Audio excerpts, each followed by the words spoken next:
guys, welcome back to Allen Misfit Toy Collectors. Dreadnought Ryan here, and no, this is not a version of Face Off or a Corpse versus the G.I. Joe. Nope, this is just a comparison between my custom rock and roll that I created once the G.I. Joe line did come out, and of course what the Hasbro team has provided for us. As you may know, G.I. Joe Classified did have a bunch of listings on their website where you could see possible figures you might see. So mine was based off of the rock and roll that was on that particular website. But I have to say, as much as I do love my stand-in rock and roll, he does not compare to this particular figure. I think Lenny and the design team, it is an absolute home run. Reason being it's a home run is the amount of detail that was put into this particular figure. It's refreshing, but it's also a little bit frustrating after seeing the last wave of figures. Just didn't seem like there was as much detail put into those figures as they are with this particular wave. So I really hope going forward this is what we will see and continue to see with these particular classified figures. So this, yes, is Craig Rock and Roll McConnell. This is the box again that the figure comes with. Nice artwork with some throwbacks to just some different Easter eggs. Of course, you get some artwork of the figure that we've seen on some of the previous G.I. Joe packaging. They do have a nice QR code. Unfortunately, when you scan this, it takes you to the website that's no longer in existence. So, Hasbro team, get that fixed, please. That's easy, low-hanging fruit to help the G.I. Joe collectors. Again, maybe have something where we could collect our figures, store them, get the file cards and the English version instead of the multiple languages, which you have to do for whatever licensing or arrangements that Hasbro has for shipping internationally. Again, this is number 71 in the line. Just call out on the back of this the different accessories that he comes with. This particular figure at the $24.99 price point does come with an extra set of hands, as well as a number of different accessories.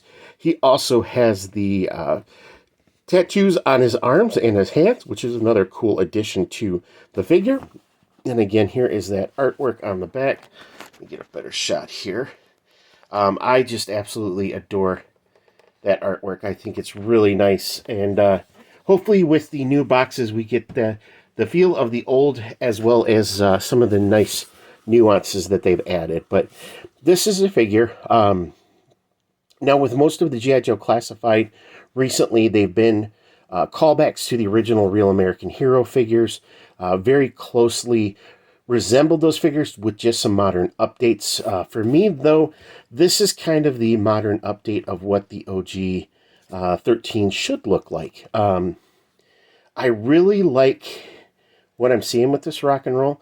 Now, I do like the original green shirt, and of course, Rock and Roll version 2 is an amazing figure with his accessories and everything, but I'm really digging this. This is kind of the same shirts you'll see some of the U.S. Special Forces and military folks wear today. I do like the deep green for the pants. The browns are nice. I wish there was a little bit of a wash to them. However, if you were going to spend any amount of time and effort into a wash, putting it on the hair and the beard is just absolutely a smart idea. The face sculpt on Rock and Roll makes up for some of the misses that we've seen in the past. It's a mix of browns, a little blacks, the blondes.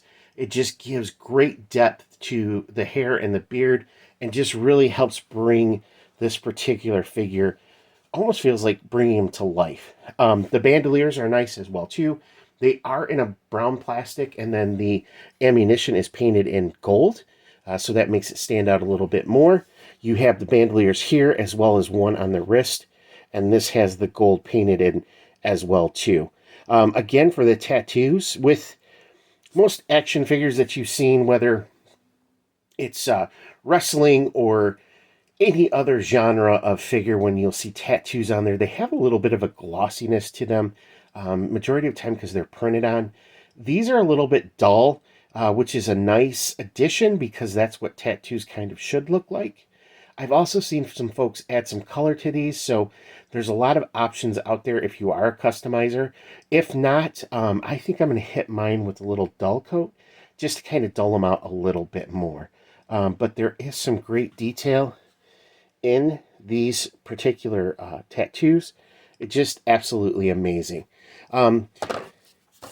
The belts for rock and roll, he does have some pouches here on the front. The connector piece here, I might add some little color in there, maybe a little gold or something. He does come with a canteen that is part of the mold of the belt. He also will have two different ports, one here and then one on the side, and where those will come into play with just some of the accessories that he does come with. So let's take a look at those particular accessories. So to start with, he does come with a walkie-talkie, and this particular item does have paint apps on it, so it's green, black, and brown, but it's got that little port right there on the back, that little mushroom peg. I'm putting mine here, but you could put it pretty much wherever you would like. And then again on the side, what I've seen some folks do with his machine gun, as you see here, on the side of it, it has a ammo bag that you can see it has a little small machine gun bullet belt here that plugs in, but you'll also notice it has a peg right there that plugs right into there, so you can actually run the ammunition, like this longer strand of ammunition that you see here. You could run that into the bag and then run that into his M60 machine gun. Another nice addition that I think is pretty cool is, if you look at the edge, if I can get this to focus, you can see the ammo belt has a couple missing shells, like they've been spent. So that's kind of a nice addition for this particular weapon, because then you can make it look like he's fired off some rounds, which is pretty cool for figure photography, or of course just to put on your shelf. He does come with the retractable legs, which is a nice feature. I just don't know if I would have left him in green, but it is what it is. They are kind of almost like a gill or feather type look to them, but they do help the gun set up nicely, so you can set it down and put rock and roll in either a prone position, so that he can fire off his machine guns or put him behind cover if need be. It does also come with a carry handle, so the figure can hold the weapon in his hand, just like he's walking around with it. Also, another home run feature is the helmet. This looks like it is based off of some of the Special Forces helmets. You can see it has like the radio receivers here. On both sides, those are painted. It does have Hang 10 on the helmet itself. Great fit for rock and roll as well, too.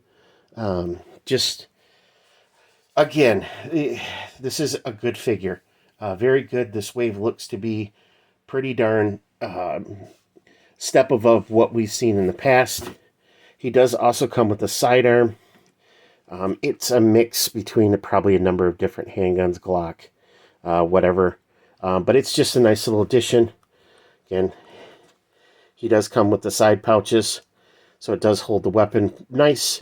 On his other thigh, he does have another pouch here, which has some pretty nice sculpted detail in it as well, too. Again, I did cover that he does come with the ammo belt. But one of the nice additions, though, is rock and roll also comes with 2 extra hands.